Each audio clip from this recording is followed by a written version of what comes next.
Hello everyone, and welcome to my bold and beautiful official channel. I hope everyone is having a wonderful day. Before we begin, please hit the subscribe button and give this video a thumbs up. Did Sheila assist in staging Luna's demise? You have to think that she is the one who can pull it off. Spoilers for the bold and the beautiful clearly suggest that Luna Nozawa may still be alive. Furthermore, Sheila Carter, her grandmother, may have assisted in staging her demise. No one saw Luna's body after she was struck, despite the fact that it may appear like she perished in an automobile accident. Furthermore, there is conjecture that Remy may have been involved as well.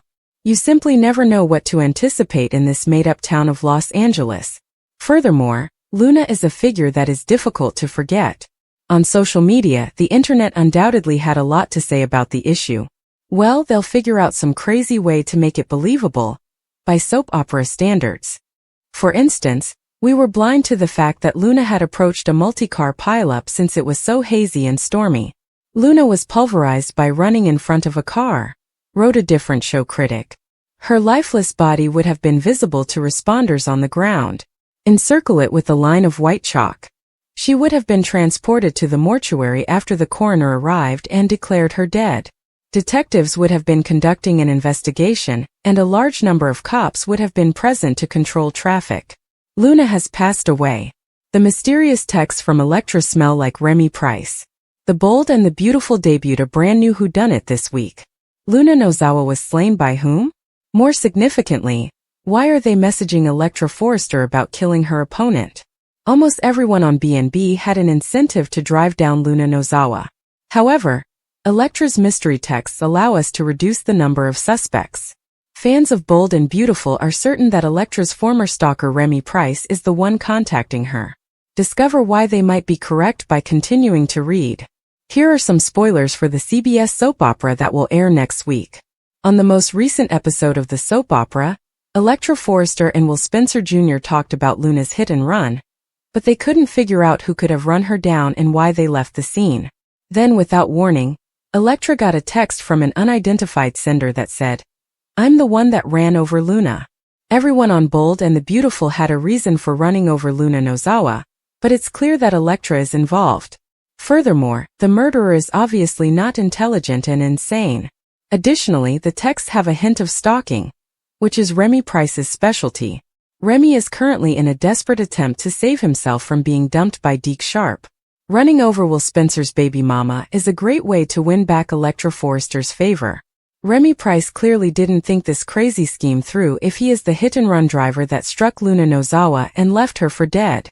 Remy must confess to the crime in order to receive credit for killing Luna. We can all know that Elektra Forrester won't think twice about calling the police if she learns anything negative about Remy Price. Is Remy the hit-and-run driver, in your opinion? To demonstrate that he is a change agent, did he kill his own friend? Deacon and Taylor's risky game. Hope thrown in the spotlight. According to previews for this week's episode of The Bold and the Beautiful, Hope Logan might be thrust into the spotlight while Deacon Sharp and Taylor Hayes engage in risky behavior. Deacon would undoubtedly want to visit Taylor's office and confide in her, once the Thanksgiving celebrations are over. It might result in Deacon acknowledging that, despite his efforts to go forward with Sheila Sharp, they no longer feel in sync. Deacon can't stop thinking about Taylor, which will make her uncomfortable because she feels the same way. After Rich Forrester shows up, Deacon might encourage Taylor to talk about her own Thanksgiving get-together at the Cliff home. Taylor would admit that, despite trying to grin around Steffi Forrester Finnegan, it was uncomfortable and painful. Finnegan, John Finn, Hayes Finnegan and Kelly Spencer. Will Deacon and Taylor give each other another tender hug? Is it possible that Taylor and Deacon could soon have a kiss or possibly make love? In any case, Deacon and Taylor are engaging in risky behavior. The likelihood that Taylor and Deacon will eventually give in to their feelings for one another increases with their closeness. Sheila might learn something that will eventually drive her back insane if Taylor and Deacon really allow their love run wild. Forrester Creations will heed the counsel of the outside PR firm they employed in the interim. The intention is to refocus emphasis on fashion and divert media attention from the entire Luna Nozawa controversy. Hope might be thrust into the spotlight as part of that scheme.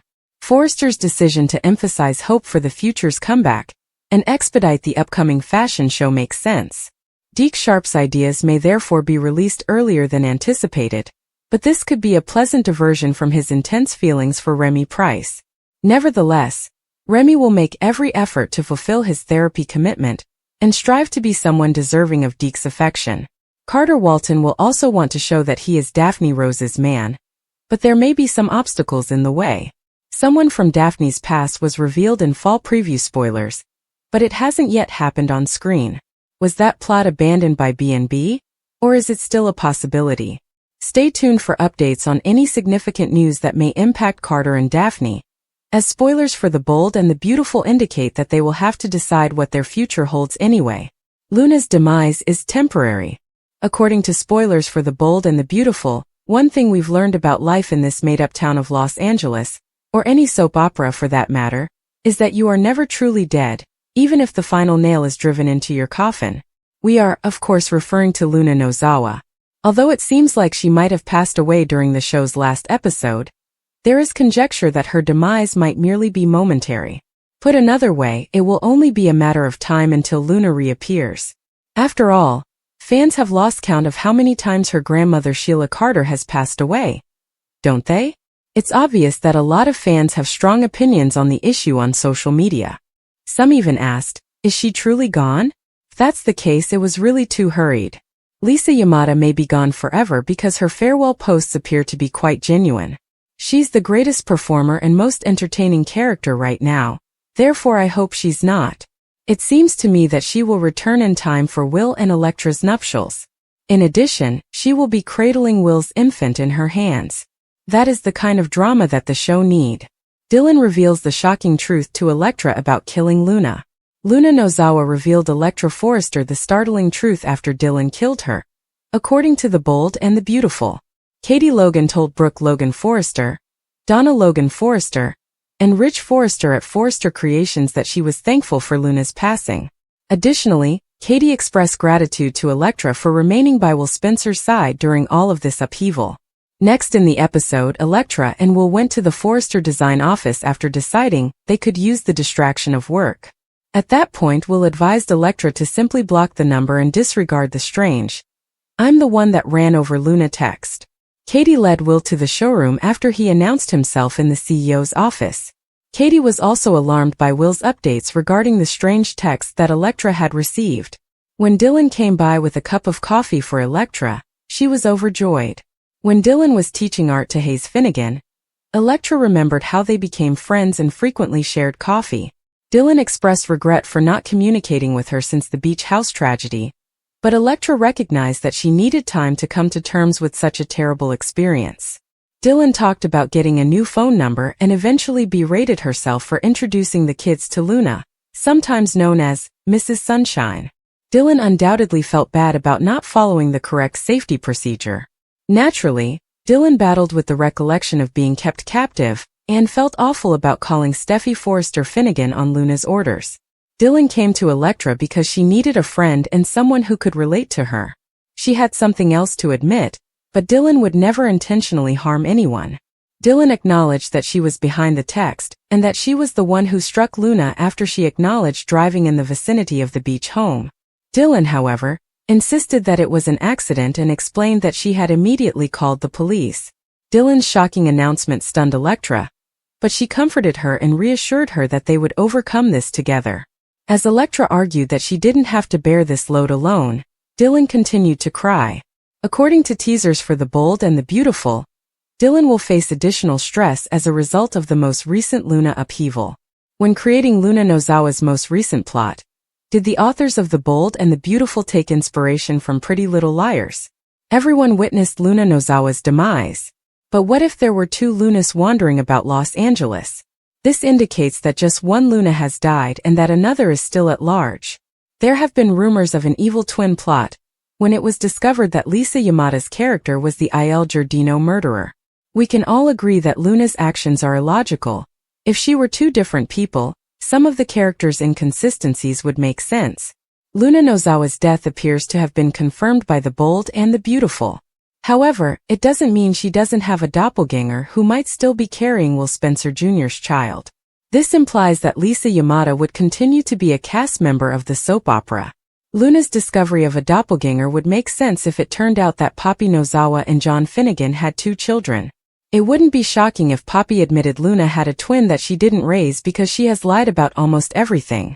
The Nozawa family would not have known that she was gone when she gave birth. It seems self-serving for Poppy to give up one child while keeping another. We'll never find out which Luna was hit by a car. During the police pursuit on the beach, the lookalikes might have switched positions. Evil Luna might reappear and assert that her deceased twin was responsible for all of the crimes. Do you believe that Lisa Yamada's reappearance as Luna's long-lost twin is being set up by the writers? Is that how the character will be revived? In the kitchen of the Cliff House, Taylor, Kelly, and Steffi rave about how much they love Thanksgiving while wearing matching aprons. After a swim, Finn and Hayes arrive and offer to assist. Steffi and Taylor give each other a joyful hug. Daphne is performing for 3 people at Il Giardino: Carter, Sheila, and Deacon. As it happens, there's a sound check for the concert the following week. Her voice is praised by all, and she expresses gratitude to the owners for the chance. As Deacon shows Carter what he has been doing on his laptop, Sheila declares that the turkey is in the oven. If he requires legal counsel, Carter provides it at no cost. Deacon extends an invitation to Carter and Daphne to join them for Thanksgiving dinner, after they decide to put their disagreements behind them. They leave after Carter arranges for them to have supper, wishing Sheila and Deacon a happy Thanksgiving. Sheila expresses to Deacon her admiration for the enhanced Deacon Sharp. She tells him how grateful she is for him and Taylor after flaunting the new and improved pink lacquer on her 8 toes. Yeah, me too, Deacon agrees. Taylor had an influence on him in more ways than one, he adds cryptically. When Sheila inquires about their conversation, he responds that she encouraged him to be honest and recognize his personal development. Sheila thinks that both of them are starting over. He returned to her thanks to Taylor. At the Cliff House, Ridge tells dad jokes like, "I am what I am," while Taylor takes a pie out of the oven. Taylor informs Ridge that they are glad to have him there after pouring wine. He clarifies that he had lunch with the Logans and his father. Steffi is overjoyed to see him, according to Tay. He inquires about Taylor's happiness. Now that she's broken free from that harmful cycle, she tells him she can breathe. Ridge and Finn argue that they can handle things from there as the meal comes out of the oven. After giving them their aprons, Steffi and Taylor go to the sofa to sip wine. Taylor believes Ridge is concerned about her, but she told him she was okay. Steffi believes her mother is amazing. Over Thanksgiving dinner, Deacon converses with Sheila in Italian, and she expresses gratitude to him for all of his help. When she inquires about his morning with the children, he responds that it was fantastic. Sheila acknowledges that she hasn't been fixated on Finn and Hayes, but she has been thinking about them. Deacon raises a glass to having it all. Deacon receives the wish when Sheila takes out the wishbone. She wants to know what it was, but he can't tell her or it won't happen. She exclaims that hers has already materialized.